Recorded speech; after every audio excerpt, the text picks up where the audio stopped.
tenemos información que nuestro compañero, el senador Daniel Barreda, ha sido detenido ilegalmente por la gobernadora de Campeche. Eso es absolutamente falso. Se concede licencia al senador Miguel Ángel Yunes Márquez para separarse de sus funciones legislativas. Querido Miguel Yunes Márquez. Querido Miguel Yunes Márquez. Si concluye su intervención, a tiempo senador, todavía de pasar a ser héroe de la patria y no un traidor. Falta un senador.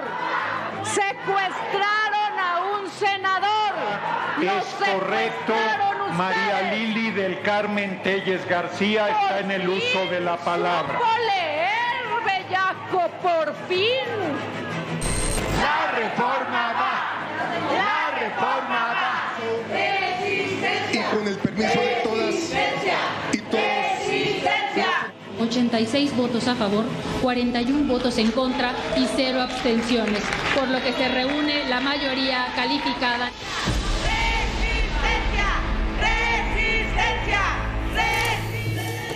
Con sesiones caóticas, pero avanzó la aduana de Cámara de Diputados, del Senado, y ahora tiene, parece ya, el requisito de las legislaturas de los congresos estatales, la mitad más uno, ya van más de 20, controlados todos por la 4T, por Morena y sus aliados. ¿Qué sigue? ¿Qué batalla sigue? ¿Qué capítulo sigue en esta disputa por la reforma al Poder Judicial? Luis Miguel González. Luis Miguel, ¿cómo estás? Buenas noches. Muy buenas noches, Arturo Pueblita. Arturo, qué gusto. ¿Cómo estás, Manuel? Buenas noches. Qué gusto Gracias verte. por estar acá. Alicia Salgado. Alicia, ¿cómo te va? Muy buenas noches, Manuel. Muy buenas noches. Buenas noches. ¿Qué sigue? ¿Qué batalla sigue? Porque los trabajadores han dicho que mantendrán el paro, ya han retirado algunas de las protestas, de los plantones a las afueras, sobre todo de Cámara de Diputados y del Senado, pero también han amagado con llevar esto a otras instancias, a sus instancias, al terreno judicial, Luis Miguel.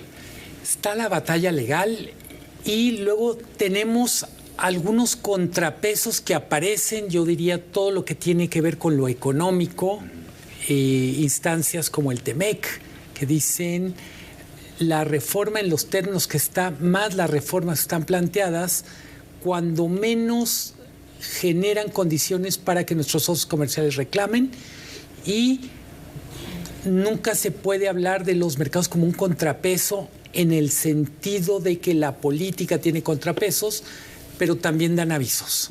Y están las alertas, no de ahora, desde hace un buen rato, ¿no? Que el presidente decía, no va a pasar nada, no hay que ponerse nerviosos, no va a haber un impacto, pero las calificadoras, los bancos, los inversionistas, los empresarios, las organizaciones empresariales mexicanas, extranjeras, congresistas, representantes de otros países, todos apuntan hacia el mismo sentido, a la misma dirección, Alicia. Hacia la misma dirección y hacia donde tal vez también se va a enfilar un poco la denuncia del Poder Judicial o de los representantes del Poder Judicial, porque hay instancias internacionales a los que se puede acudir para justamente generar se están violando principios, seguramente lo va a comentar Pueblita, pero se están violando principios del derecho internacional en materia de justicia.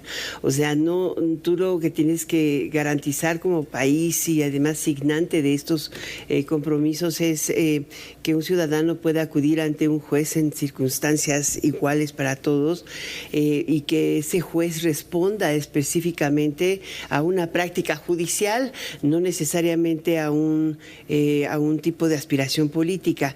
Cuando llegan yo te decía en alguna otra ocasión, por ejemplo, me encanta el caso de Suiza.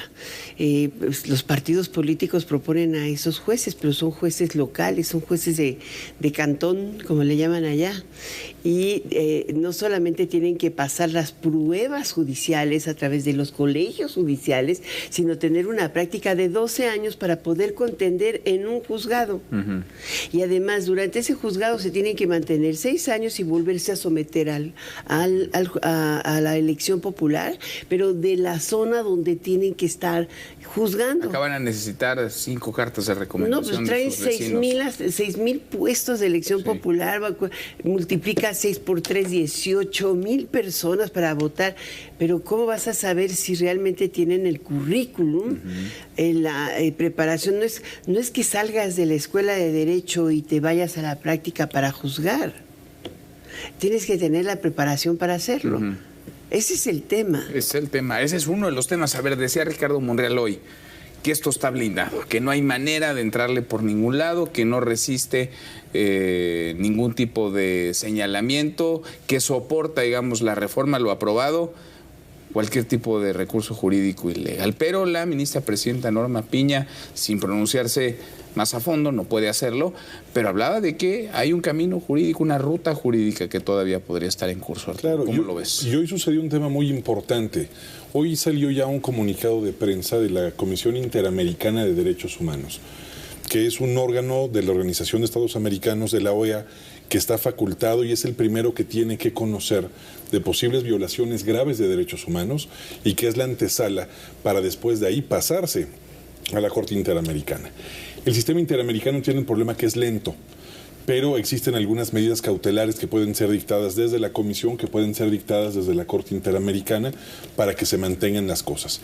Y ya existen procedimientos iniciados por parte de los juzgadores federales mexicanos, precisamente jueces y magistrados, que ya están avanzando en ese camino, y ya vimos un primer pronunciamiento en donde es contundente, una vez aprobada, porque salió hoy, después de que estaba ya aprobado en las legislaturas de los estados y en el Congreso de la Unión, sale ya este comunicado de la Comisión Interamericana reiterando que vulnera la independencia judicial y el debido proceso, que son derechos humanos que tenemos todos reconocidos en la Constitución mexicana y en los tratados internacionales suscritos por México. A ver, déjame interrumpirte ahí. Un comunicado de estas características, con esos señalamientos, ¿qué tipo de impacto, qué tipo de consecuencia puede tener en nuestro país?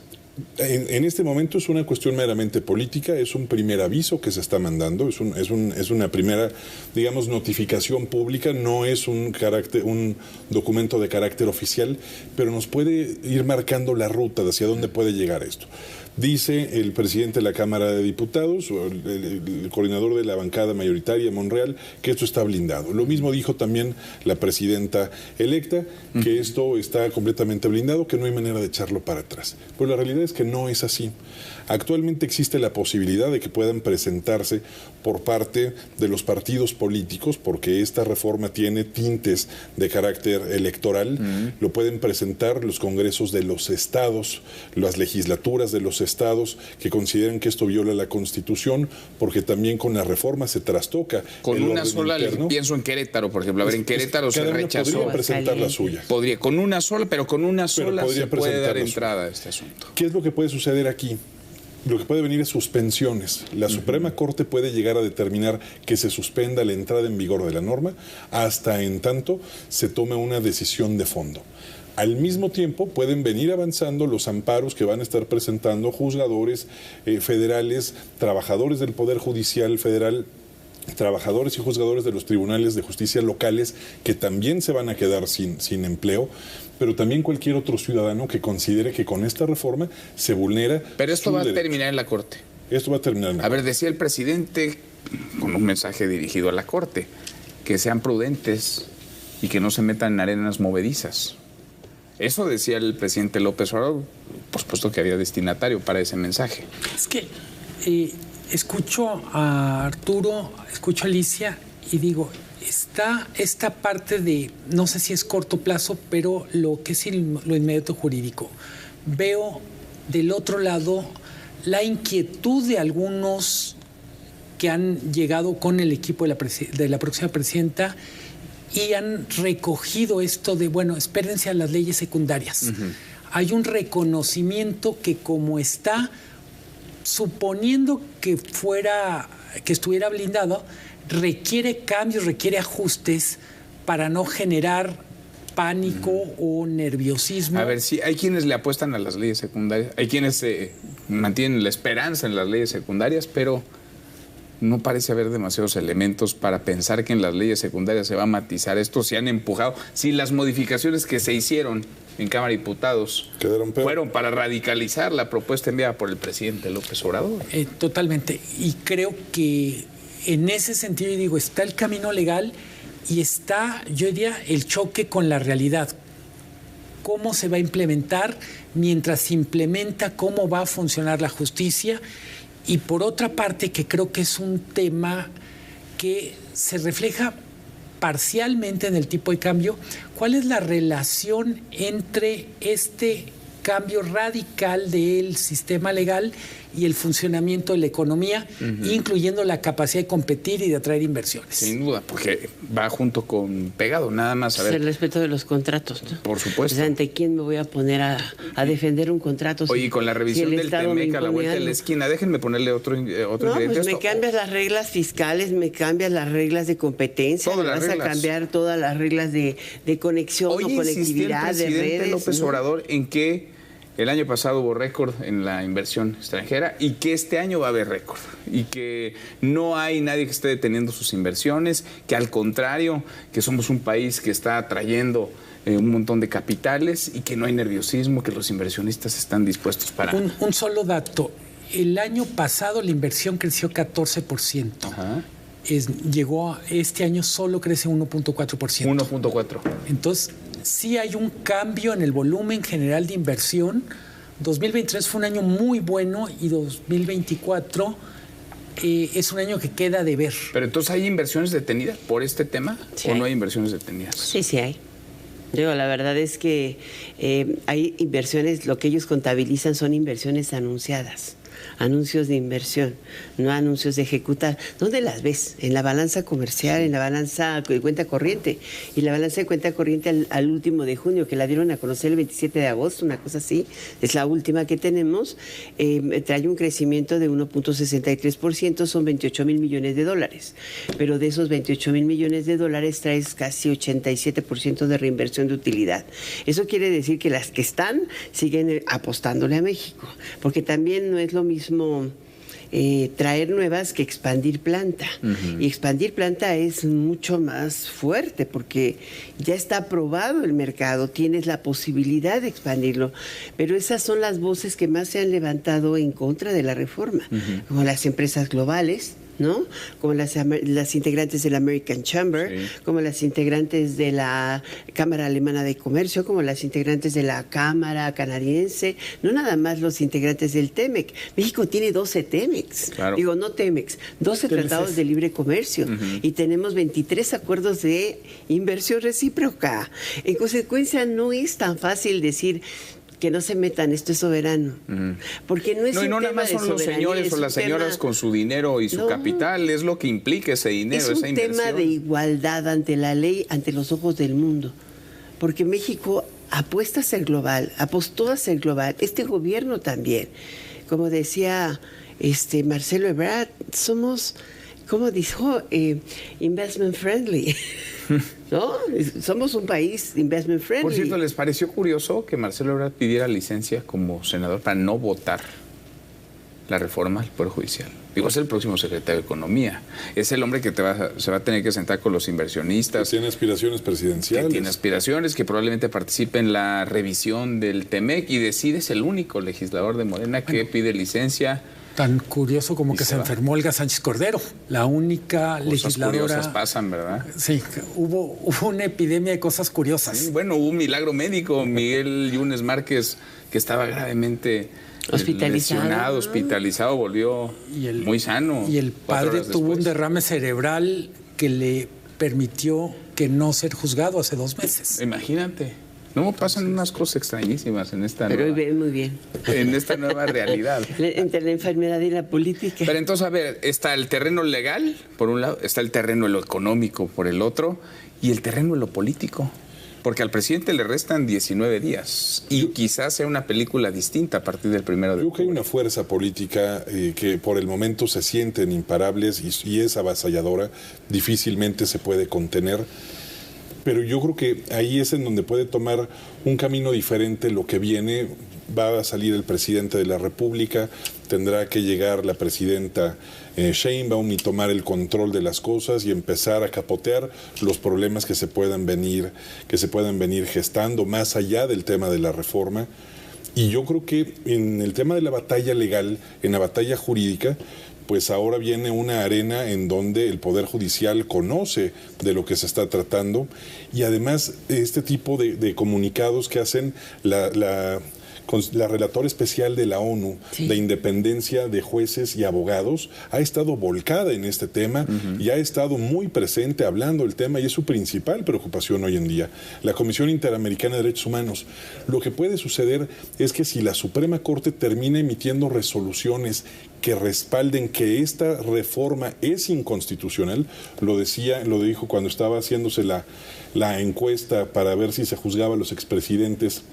El ministro Luis María Aguilar dijo que esa propuesta era un concierto de inconstitucionalidades. Este es el festival de Woodstock de las inconstitucionalidades, porque son por todos lados, en varias pistas, dura mucho tiempo. Y si ya hay una buena resolución por parte de la Corte, ¿pero quién le va a hacer caso a la Corte en la 4T? Bueno, es que viene ese tema. ¿Por qué se va a hacer la batalla? Vendrá una crisis constitucional, pero es donde entran ahí agentes internacionales como la ONU, como la OEA, como el Sistema Interamericano de Derechos Humanos, que van a ser voces expertas e independientes que pueden avalar. Entonces, un escenario probable es que la Corte detenga esta reforma y del otro lado el Legislativo y el Ejecutivo empujen el que se implemente la reforma. ¿Ese es un escenario posible? También lo que dice él es muy cierto.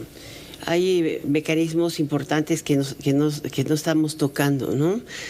Por ejemplo, todo el sistema de MIGA, que es el sistema de arbitraje del Banco Mundial. México se suscribe, costó mucho trabajo ingresar a él, hasta que no tenías un sistema adecuado de justicia. Y se logra justamente con la reforma, la última reforma que permitió todo el cambio y además el nivelar salarios, el hacer que tuvieras asignación de casos de manera aleatoria, ¿no? Todo este tipo de cosas. ¿Por qué? Porque un inversionista que llega a un país y se establece, o un mexicano que llegue a un país, que está en su país y se establece, siempre debe tener garantizada la posibilidad de que si te cambian las reglas del juego te defendas. Si una autoridad llega y decreta tu expropiación de propiedad, ¿no? Y dicen, oye, pues la actividad minera no me gusta. Ok, no te gusta, pero me tienes que indemnizar. Y me tienes que indemnizar en términos legales iguales a los que me indemnizarían en los otros países. Y tú eres signatario de esos acuerdos. Olvídate del TEMEC.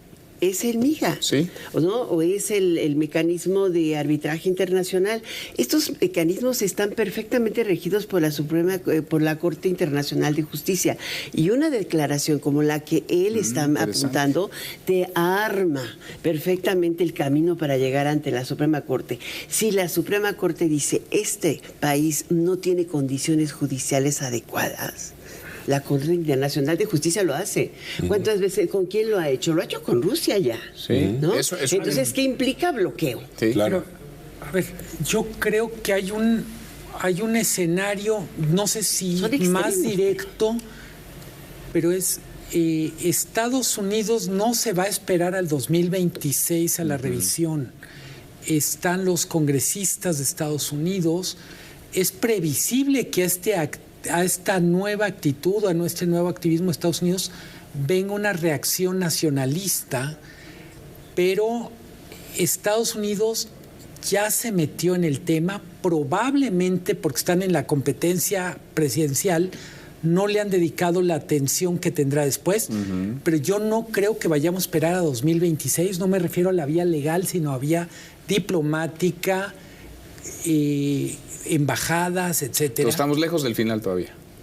Yo diría, probablemente se acabó una temporada y veremos la segunda temporada. Y esta es una larga saga la que veremos. Luis Miguel, gracias. Todavía. Muchas gracias, Arturo. Gracias. Que se definan los mecanismos de elección. Pues sí. Gracias.